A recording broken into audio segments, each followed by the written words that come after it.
Okay, so let's look at this. So Ms. Wilkerson provided an example where you were determining whether it was rational or irrational. So the guy in the video gave a great breakdown of the first example, but I wanted you guys to take a step further in the second and third example. So as you can see right here, this is the second example, which was the square root of the square root of 45 over 3 square root of 5.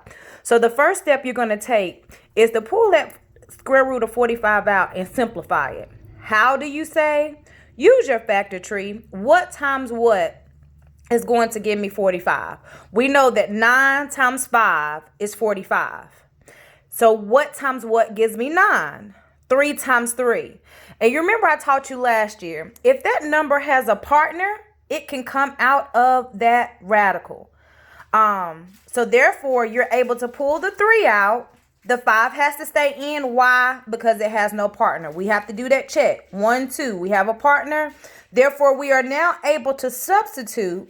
We can pull out the 3, and leave the 5 under the radical, and that is the same thing as the square root of 45. Therefore, we can then substitute 3 square root of 5 for 45.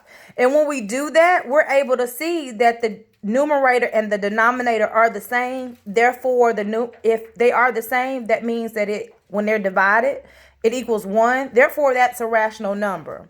Let's go down to that third example. We're going to follow the same process in this third example. Step 1 says to simplify. So we basically have 3 times the square root of 9. So the first thing we're going to do is simplify the square root of 9. How do we do that? What is multiplied by what to give us 9? 3 times 3. Does 3 have a partner? Yes, it does. So I can pull it out. So the square root of 9 is the same thing as equal to 3.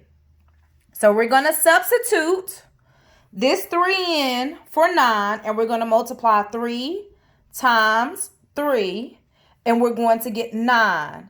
And therefore, this is a rational number. Okay, remember, again, if you have any questions, give me a message on the Remind app. Hope you guys are studying hard and working hard. I'm here for your support. Thanks and have a great day.